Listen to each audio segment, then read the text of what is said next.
สบายดีตอนเสาร์เลยพี่น้องน้ำถ่วมบ้านไปจีเรียบร้อยเนาะพี่เมย์นั่งหนึ่งขาวอยู่เตียงตื่นสมาน้ำถ่วมไล่เขาหวานพอดีเคิงเลือดเลยพี่น้องเลยตอนนี้เนาะที่นี่กันหันถ่วมเลยพี่น้องห้องซาตีบมันถ่วมเตียงนอนไปได้เนาะไปเดี๋ยวสิพาหล่อหวานพี่น้องเบิ่งเนาะว่าน้ำถ่วมใช่เนี่ย เมื่อคืนนี้แม่นอนอยู่ห้องคือกันกับอันนั้นงัวขึ้นมาผัวภายในเตนอนตีอ่ะแต่ว่าเฮาบ่คิดว่ามันสิมาไว้เห็นนะนอนทางเบิ่งค่าหนึงเพราะว่าน้ำเต็มแล้วพี่น้องเอ้ยสุดท้ายคลิปให้พี่น้องเบิ่งไปเบิ่งที่แม่เฮ็ดกินโอ้ยพี่น้องเอ้ยเพียงหัวเข่าเลยน้ำโหกินคลองแล้วจักไก่จักกาพี่น้องเอ้ย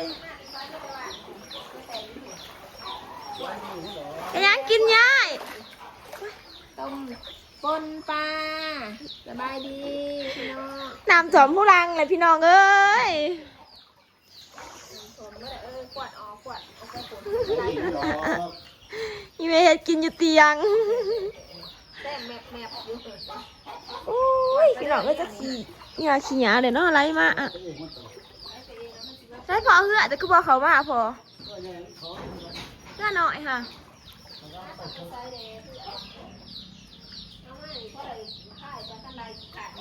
ใช่พี่น้องมาเบิ่งน้ำก็สิเปื่อนเด้อพี่น้องเลยจากน้ำยังขนาดยังไงเนาะอะไรมาอ่ะผู้ทางเหือเอากระดิบถ่อมมาเด้เพื่อนกลัวกับ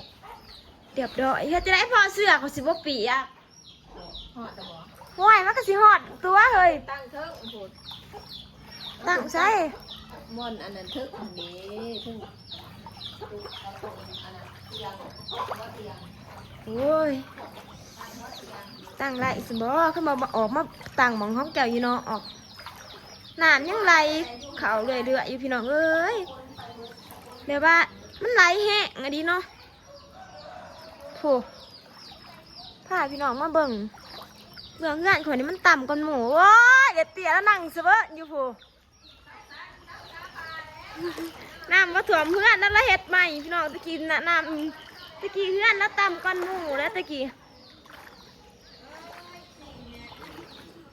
รถล่างซาตีบเอาขึ้นไปไว้ในวัดพุ่นได้พี่น้องมันสูงแน่เนาะในวัดว่าในถ่วมเบิดพี่น้องนี่แหละบ้านซาตีพยายามพ้นกับประมาณนี้เนาะน้ำถ่วมบ้านเลยพี่น้องเอ้ยเมื่อแต่ค้นเครื่องเนาะวัดได้ก็ดีพาดอกเบื้องนี่เบื้องนี่บ้านไหนแห้งเลยพี่น้องเบื้องเครื่องซาตีมันต่ำก่อนหมูน้ำขึ้นไว้เนาะน้ำไปสิทางลงมาจะนำเสียคนนี้ทางมาจะทางเพื่อนคนอื่นก่อนนะเจ้าว่าท่านเถาะเพื่อนห้าสำนะมันปวดไหวอีกเพื่อนเขาเจ้านี่ก็ว่าในเถาะอันนี้กลางบ้านนี่พี่น้องคิดให้พี่น้องเบิ่งตื่นแต่เช้าสภาพอากาศฝนยังตกเรื่อยๆอยู่เนาะสืบต่อฝนตกคือเก้าพี่น้องเลยเพิ่งหวานเลยจะนัดเอาเหือกเข้ามาแล้วก็พอเลย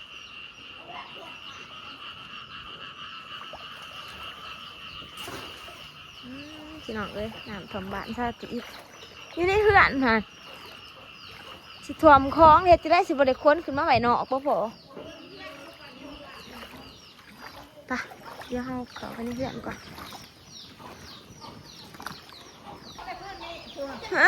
น้ำแกงเนาะลาดทางนั้นมันสูงใช่ใหญ่อยู่กลางเหือนบาดนี้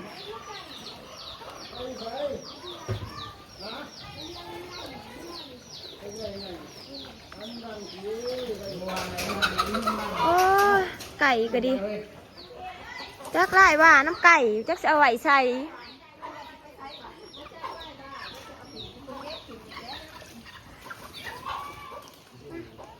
หนักเลย สิเขาไปพวงในเรือนก่อน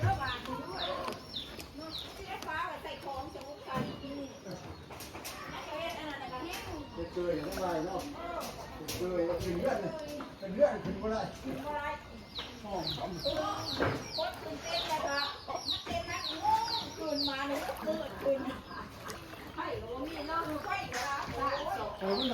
ไข่ฝากระลับเลยพี่น้องกระลับไข่เองเนาะ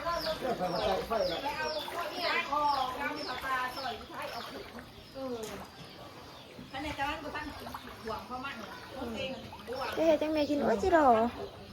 เป็นปลาต้มอีหยังนี่ไก่ในตู้เด้มาต้มสู้อ่ะ เห็ดขึ้นก่อนแบบเทศเลยสันกินยังขนาดนี้ เฮ็ดไปโลด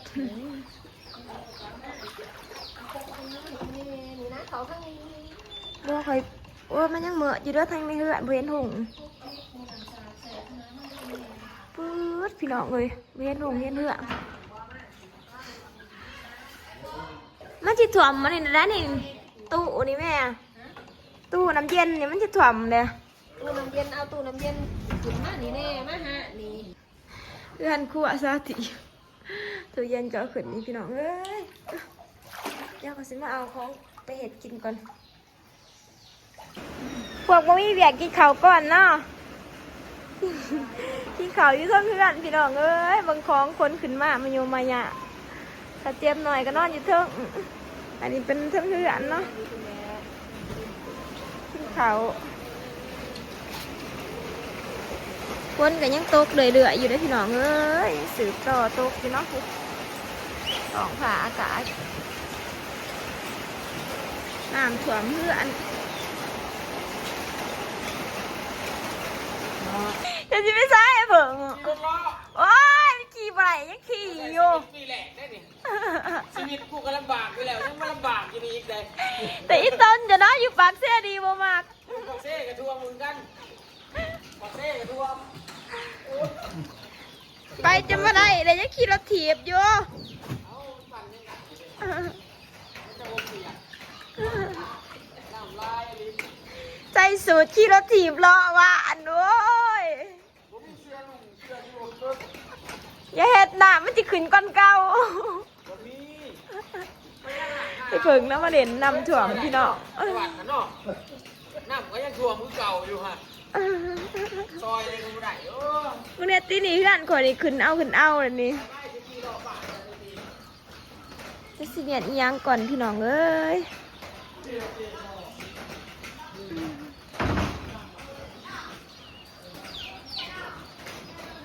น้ำก็ยังขึ้นเรื่อยๆอยู่พี่น้องเอ้ยบัดนะ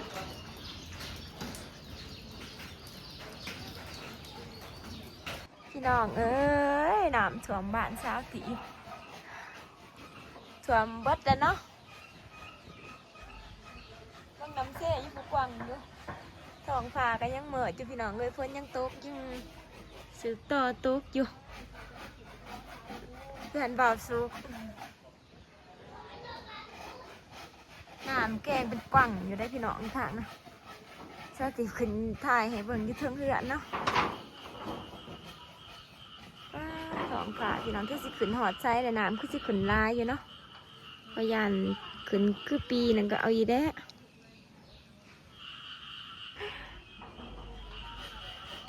ก็สิพาไปเบิ่งบัตรพี่น้องก็จะเอา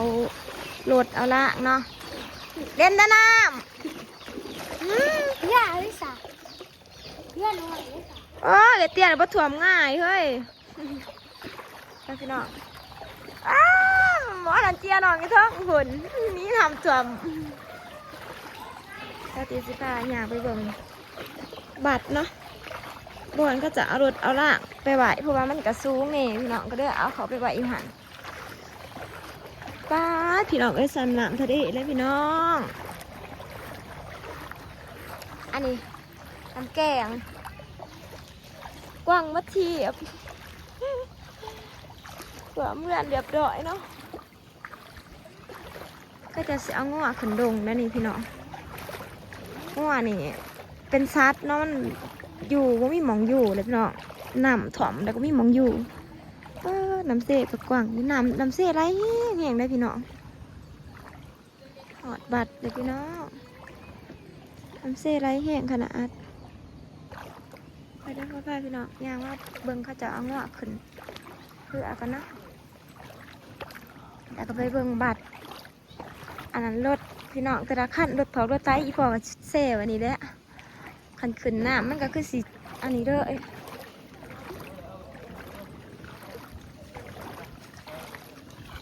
เฮ็ดจะได้หมางรถไถเอาวางขึ้นเทิงหมอ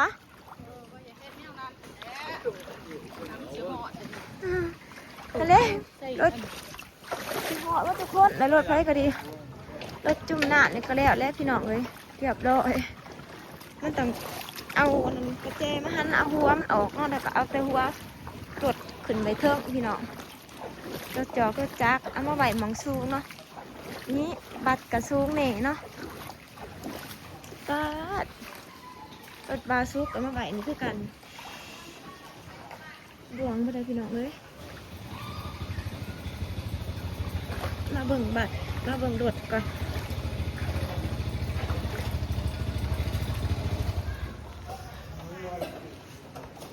รัดรถมาไหวบ่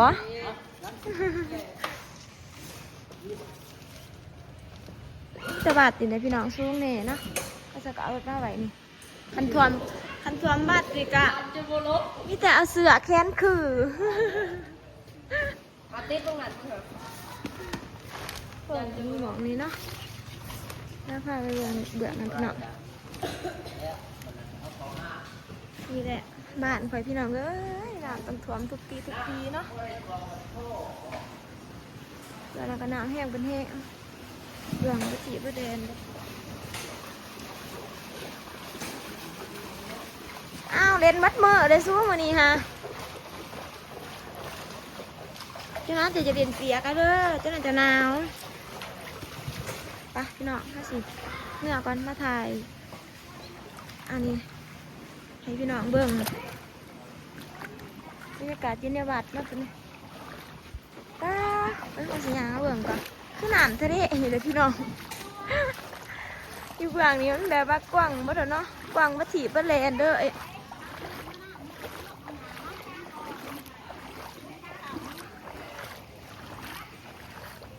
สวมเบิดเด้อเนาะเบื้องนี้ก็ดีเมื่อยไผก็ดีเมื่อยค้นเขื่อนเหยียนเขื่องพี่น้อง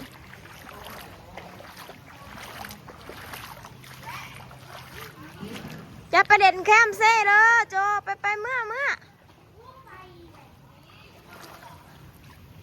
ไปฝนตกเลยนี่นะฝนตกเลยพี่น้องเมื่อก่อนพี่น้องไอ้เรื่อยอยู่กลางบ้านพี่น้องเอ้ยคักปันยังน้ำท่วม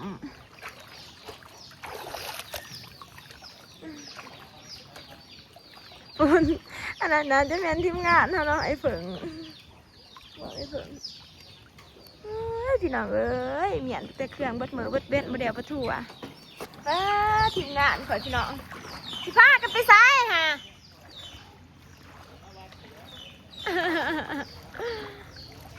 เมื่อได้เมียนเครื่องอยู่นี่ใกล้เรือหล่อดินเนาะกับตะมวนอยู่พี่น้องน้ำสวมน้ำยังก็ดี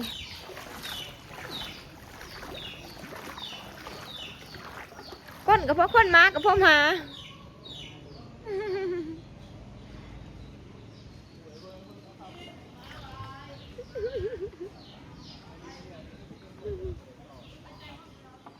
คิดจะใช้ปานแต่ดูผีพวกกระร้อยไปน้ำผูพวกกระม่วนนะน้าฝุ่นวันมาใช้ปาน